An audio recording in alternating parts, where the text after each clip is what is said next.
Mga boss, doon sa mga may Barako 3, magpapalit to ng fuel filter mga boss. Yan, Barako 3. Kung paano magpalit ng fuel filter. So, sa mga hindi pa relate sa mga baguhan pa dyan, panoorin nyo to mga boss. Sa pagtatanggal nito mga boss, huwag nyo pipersahin kasi may posibilidad na maputol kasi meron yan Loctite. Kaya utay-utay lang mga boss. Pag natanggal na, dito naman tayo, tanggalin nyo yung pinaang lock nung sa fuel gauge. Meron yan mga boss, sinusundot lang yon. Hindi ko na ikakat mga boss, bahala na kayo. Kung may matututunan ba kayo o wala. Yan, walang kanto mga boss, panoorin nyo na lang. Kayang-kaya nyong i-DIY yan mga boss.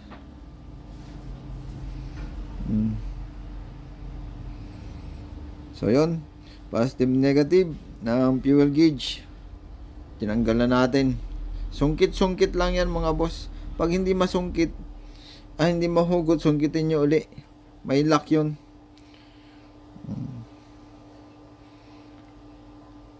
So ayan, yung red and black, nabunot na natin.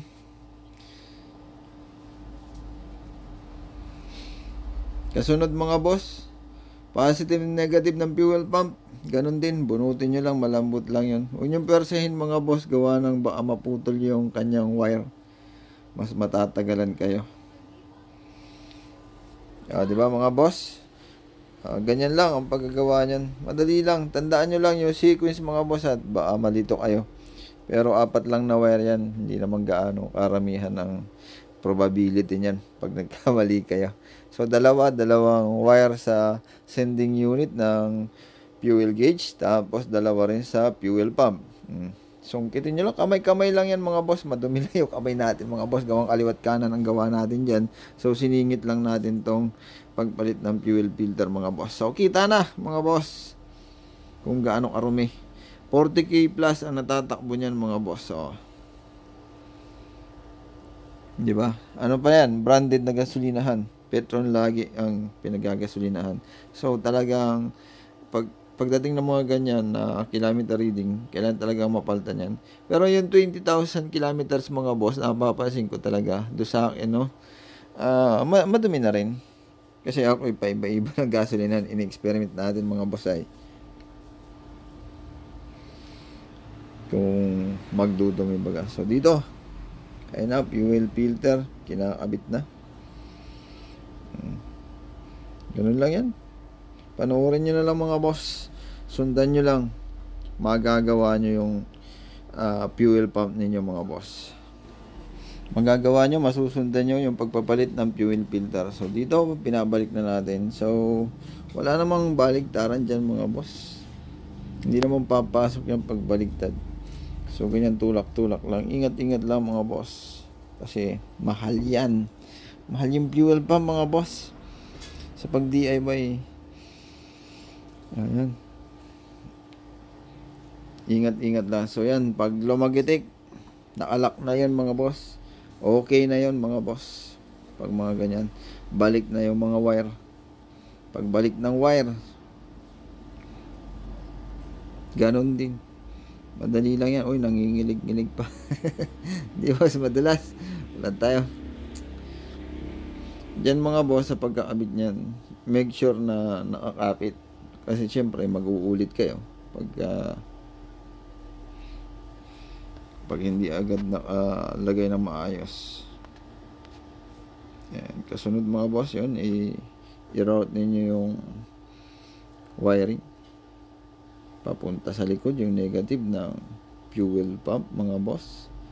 Tapos sok-sok nyo na ulit doon sa terminal ng fuel pump, yung kulay black doon sa likod dyan mga boss. Tapos make sure nyo ulit na nakalagay na maayos. Tulak nyo ng long nose. Kasunod mga boss ay yung terminal ng sending unit. Yan, sok-sok nyo lang mga boss. Ganun lang. Tulak nyo. Pag tumikit, siya na yun. Kabila, ganun din. Nakikabit na natin yung positive. Negative naman mga boss.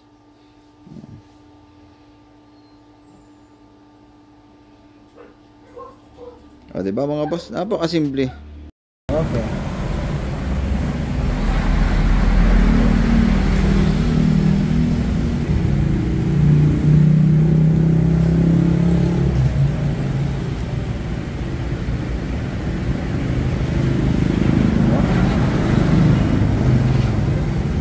Pero iba, pag yung madudumi po ang gasolinahan, matindi talaga. Hindi ako nag-ano, puro petrol lang karang. Kaya ano po ito, kung saan yung umitim lang pero walang ganong dumi.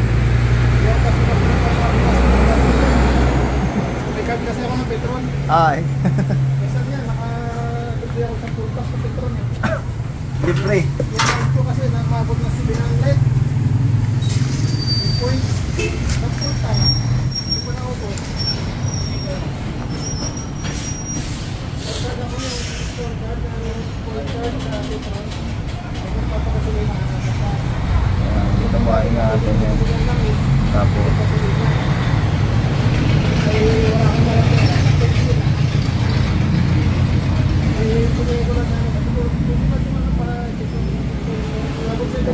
No, ay ingatan mo. Huwag ka makabit nito ng ano. Lawlaw.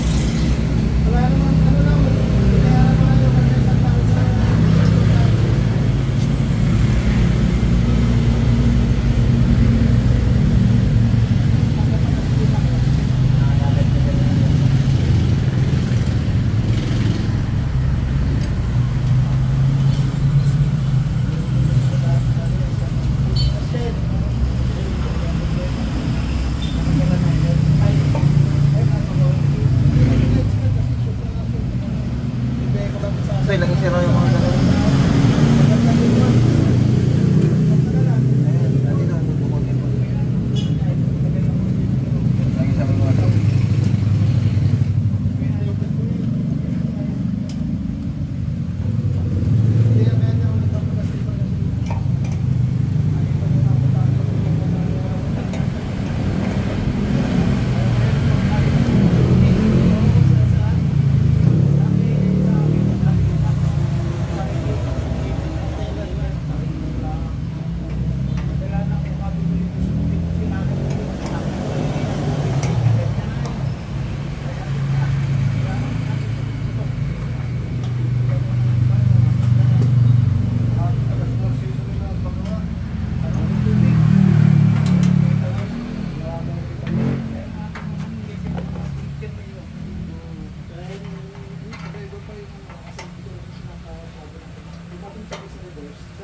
Patay maganda. May charger ka magdala? Ayun na.